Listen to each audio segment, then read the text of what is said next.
Abu Bakar As-Siddiq adalah seorang bangsawan Quraisy yang terhormat dan dikenal karena kejujurannya sejak masa jahiliyah. Nama asli Abu Bakar adalah Abdullah bin Abi Quhafah. Ayah beliau bernama Utsman bin Amir, yang sering dipanggil dengan panggilan Abu Quhafah. Dan ibunya bernama Salma binti Syakhr bin Amir. Jadi, meskipun kita lebih kenal beliau dengan nama Abu Bakar, ternyata nama aslinya adalah Abdullah. Lalu kenapa sih beliau dipanggil Abu Bakar? Jadi gini ya, kata bakar itu artinya awal-awal waktu atau yang pertama. Nah, jadi Abu Bakar itu orang pertama yang masuk Islam dari kalangan laki-laki dewasa. Makanya beliau dipanggil Abu Bakar. Keren kan? Dari segi fisik, Abu Bakar digambarkan sebagai sosok yang bertubuh kurus, kulitnya putih, dan tinggi badannya sedang. Sayyidah Aisyah, istri Nabi, bahkan bilang kalau urat-urat di tangan Abu Bakar kelihatan jelas karena tubuhnya yang kurus banget. Tapi, yang perlu kita ingat, dalam Islam, fisik bukanlah hal yang jadi patokan untuk menilai seseorang. Contohnya, dalam kisah Abdullah bin Mas'ud, begini ceritanya. Waktu Abdullah bin Mas'ud naik pohon kurma, angin yang bertiup kencang bikin bajunya terangkat dan betisnya kelihatan. Beberapa sahabat pun sempat tertawa, tapi bukan untuk mengolok, cuman karena kaget melihat tubuhnya yang kurus banget. Ketika Nabi melihat kejadian itu, beliau langsung menegur para sahabat dengan berkata, "Apakah kalian tertawa dengan betis Abdullah bin Mas'ud? Demi zat yang ubun-ubunku ada dalam genggamannya, betisnya itu lebih berat di timbangan hari kiamat daripada gunung Uhud." Dari sini kita belajar, fisik itu nggak terlalu penting dalam Islam. Yang lebih penting itu hati dan amalan kita. Seberapa baik kita di hadapan Allah, bukan seberapa besar atau kecil tubuh kita. Oke, yuk kita lanjut. Abu Bakar radhiyallahu anhu berasal dari suku yang super terkenal, namanya suku Taim. Suku Taim dikenal sebagai suku yang banyak memimpin peperangan. Orang-orang pintar dan orang-orang kaya juga banyak di suku ini. Dulu, pas masa jahiliyah, suku Taim ini punya tugas penting, yaitu ngurusin masalah denda atau upeti. Jadi, kalau ada orang yang melanggar aturan di Mekah, misalnya ngebunuh orang atau hal-hal buruk lainnya, mereka yang melanggar harus bayar denda ke suku Taim ini. Nah, suku Taim lah yang bakal ngurusin semua masalah itu, termasuk memberi sumbangan kepada keluarga korban yang kena musibah. Abu Bakar sendiri adalah kepala atau pemimpin dari suku Taim ini. Jadi jelas ya, kalau Abu Bakar ini bukan orang sembarangan. Beliau ini memiliki posisi yang penting banget di Mekah waktu itu. Sebelum masuk Islam alias masih di masa jahiliyah, Abu Bakar dikenal sebagai ahli nasab. Kalau di zaman sekarang, beliau tuh kayak kamus berjalan soal asal-usul orang-orang Quraisy. Abu Bakar tahu banget detailnya. Dari orang ini anak siapa, keturunan mana, asalnya dari bani apa, sampai sejarah keluarga mereka pun beliau tahu. Saking ahlinya, orang-orang bahkan menyebut beliau sebagai ulama ahli nasab. Pokoknya, kalau ada orang Arab yang bingung soal silsilah keluarga, langsung aja nanya ke Abu Bakar. Rasulullah sendiri pernah memuji Abu Bakar tentang ini. Beliau bersabda, Abu Bakar adalah orang yang paling tahu tentang nasab Quraisy.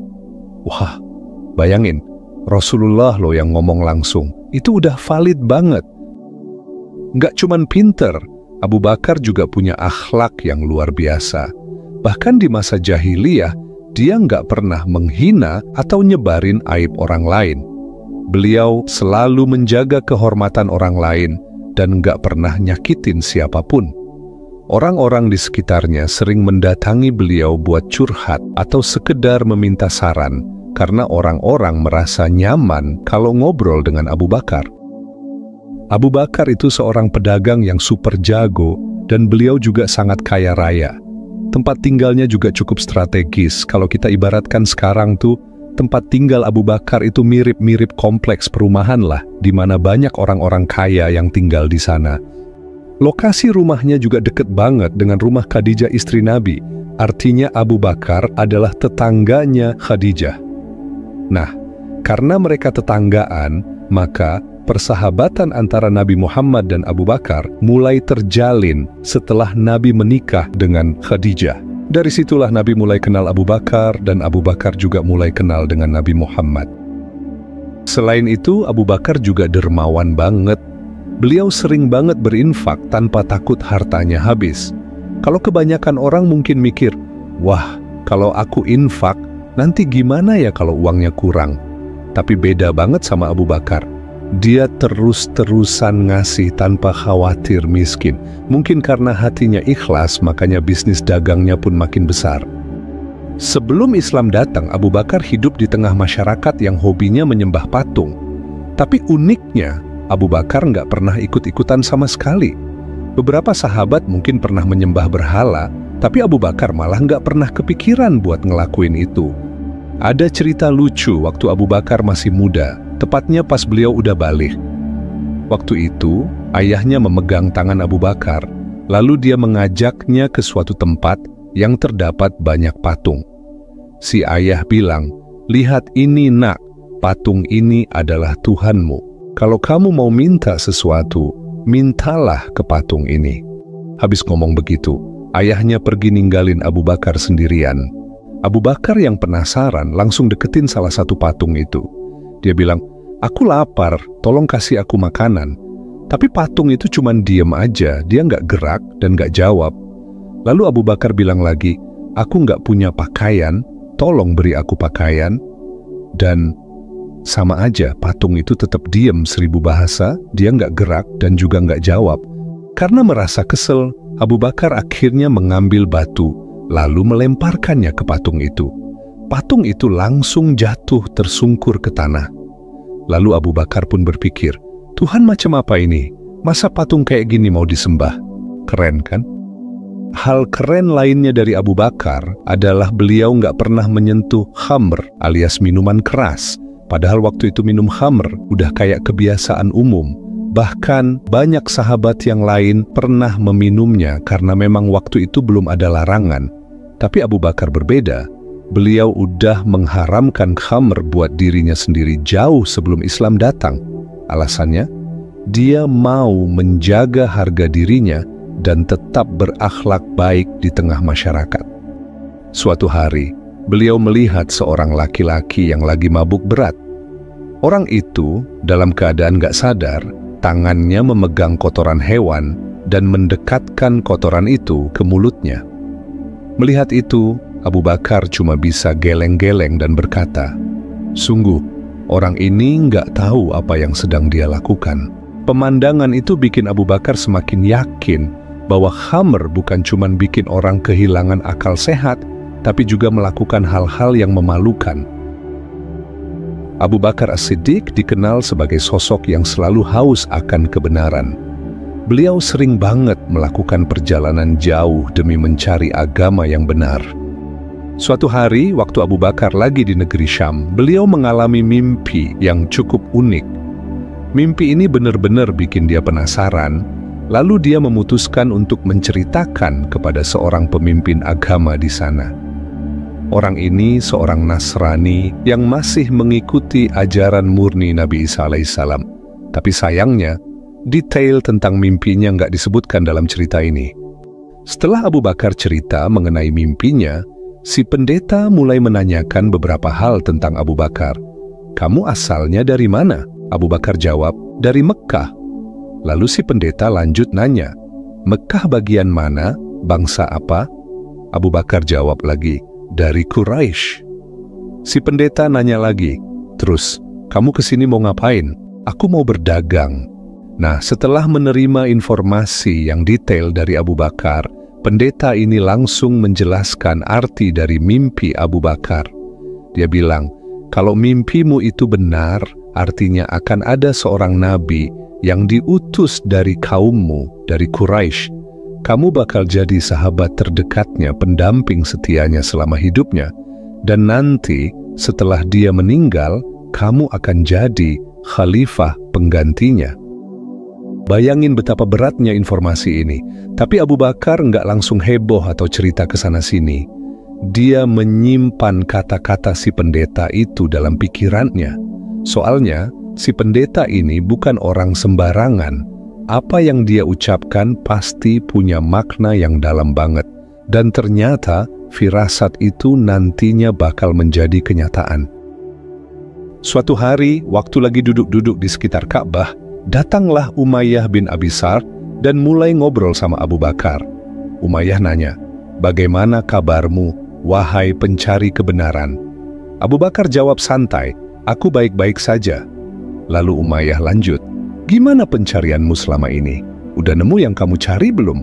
Abu Bakar jawab, "Belum." Umayyah pun berkata, "Katanya, Nabi yang kita tunggu-tunggu ini bakal datang dan dia dari kaum kita juga." Mendengar itu, Abu Bakar langsung teringat dengan kabar dari pendeta yang pernah menafsirkan mimpinya. Karena penasaran, Abu Bakar memutuskan buat menemui Waraqah bin Naufal. Waraqah ini bukan orang sembarangan. Dia seorang Nasrani yang punya ilmu luas banget dan dia dikenal sebagai Imam Arab. Dia percaya banget akan datangnya Nabi terakhir, sesuai yang dia pelajari dari kitab Injil. Saat bertemu dengan Waraqah, Abu Bakar langsung cerita panjang lebar tentang pencariannya, tentang mimpinya, dan kabar soal Nabi yang bakal diutus dari kaumnya. Waraqah mendengarkan dengan serius lalu berkata, "Wahai Abu Bakar, kita ini adalah orang-orang yang memahami kitab-kitab dan ilmu-ilmu." Lalu dia menegaskan bahwa Nabi terakhir itu akan datang dari bangsa Arab. "Wahai Abu Bakar, kaummu adalah kaum yang paling tinggi nasabnya." Dari obrolan itu, Abu Bakar mulai bisa menggambarkan sosok Nabi yang akan diutus. Dia juga makin yakin bahwa berita ini nggak mungkin bohong, karena informasi dari Waraqah sinkron dengan perkataan pendeta sebelumnya, padahal mereka nggak pernah saling ketemu. Abu Bakar yang makin penasaran bertanya lagi, "Wahai paman, apa yang disampaikan oleh Nabi nanti? Apa yang akan dia katakan?" Waraqah menjawab, dia akan menyampaikan apa yang diberitahukan kepadanya, yang maksudnya adalah wahyu langsung dari Allah Subhanahu wa Ta'ala melalui malaikat Jibril.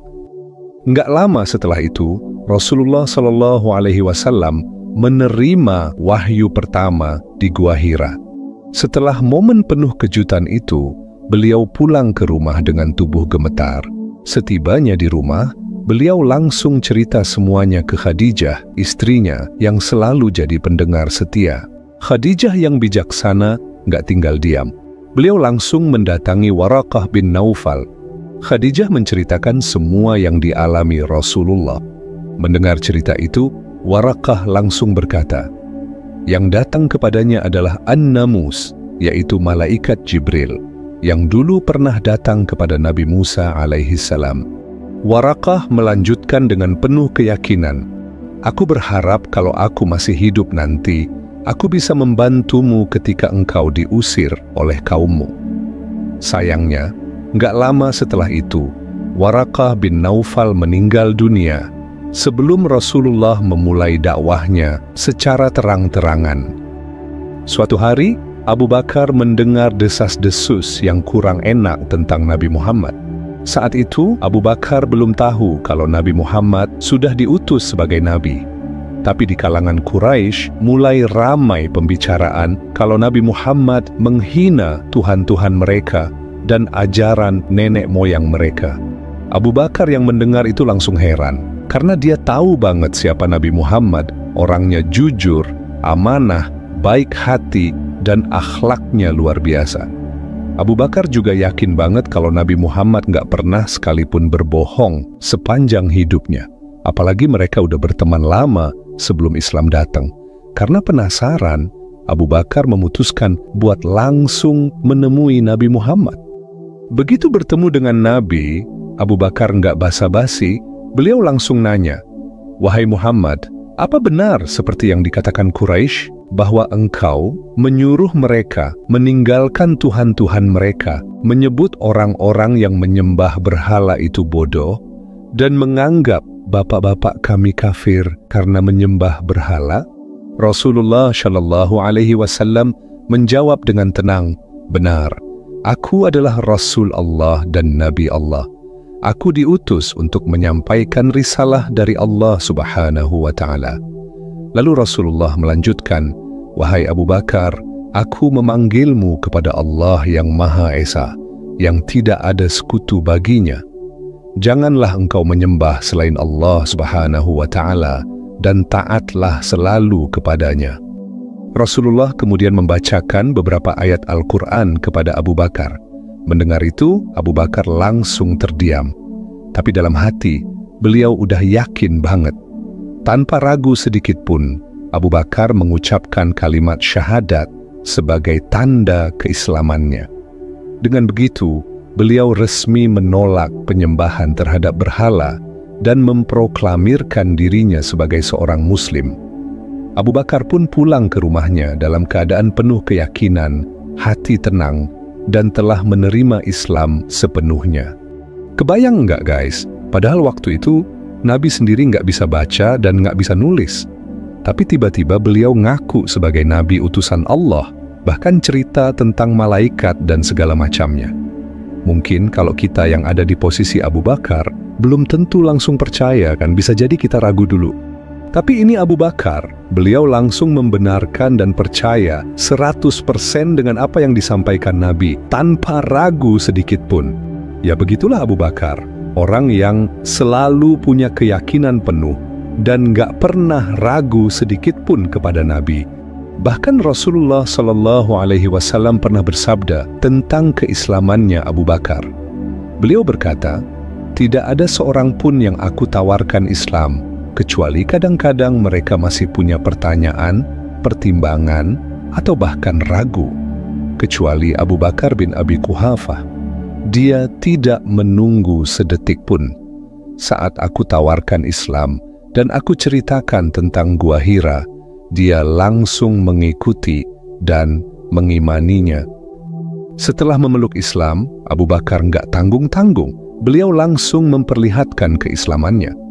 Menurut Abdullah ibnu Mas'ud, ada 7 orang pertama yang terang-terangan menunjukkan keislaman mereka, yaitu Rasulullah Sallallahu Alaihi Wasallam, Abu Bakar As-Siddiq, Ammar bin Yasir, Sumayyah, ibunya Ammar, Suhaib Ar-Rumi, Bilal bin Rabah, dan Mirdad.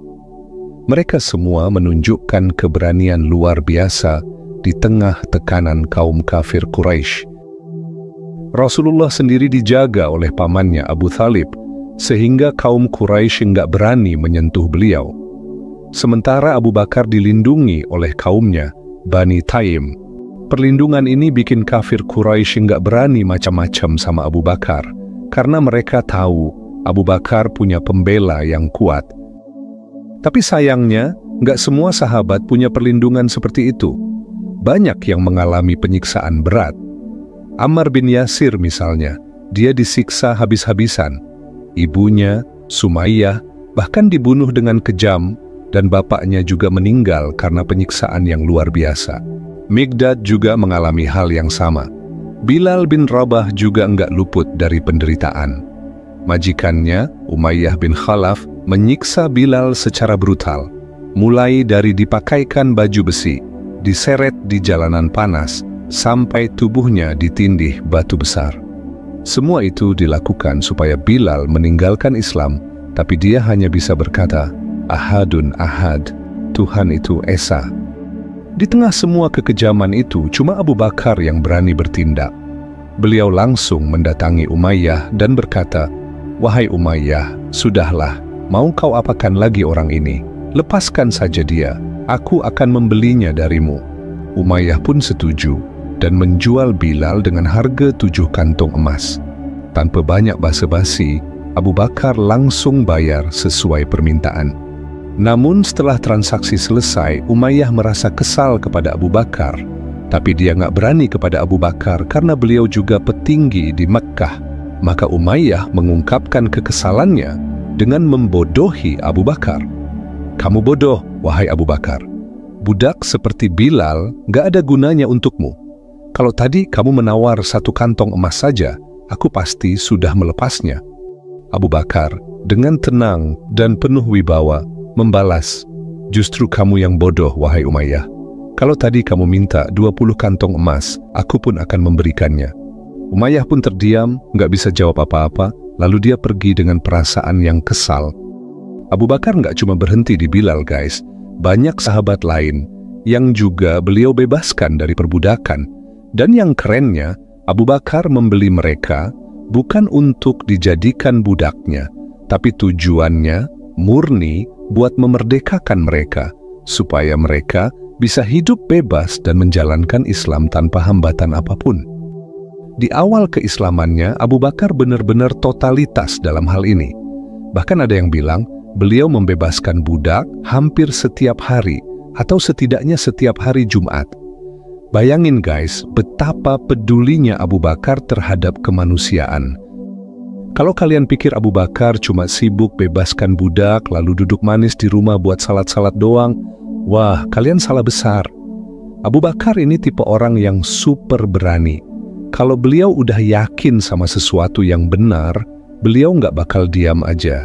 Beliau pasti ngajak orang lain buat tahu juga tentang Islam.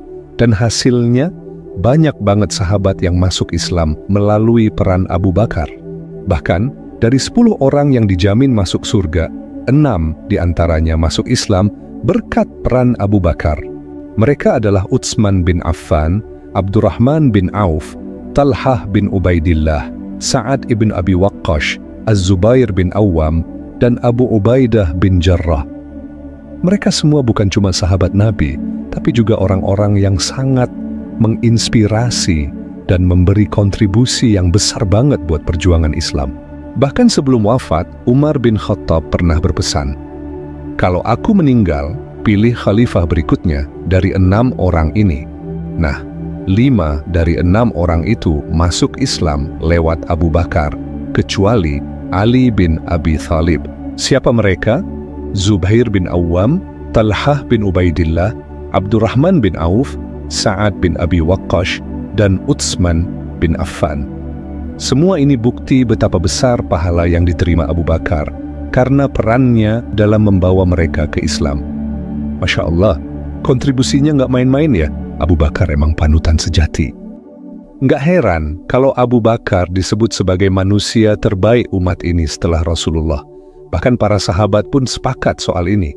Ibnu Umar radhiyallahu anhuma pernah berkata, kami, para sahabat, pernah menilai siapa orang terbaik di zaman Nabi, maka kami dapatkan yang terbaik adalah Abu Bakar radhiyallahu anhu, kemudian Umar bin Khattab radhiyallahu anhu, lalu Utsman bin Affan radhiyallahu anhu.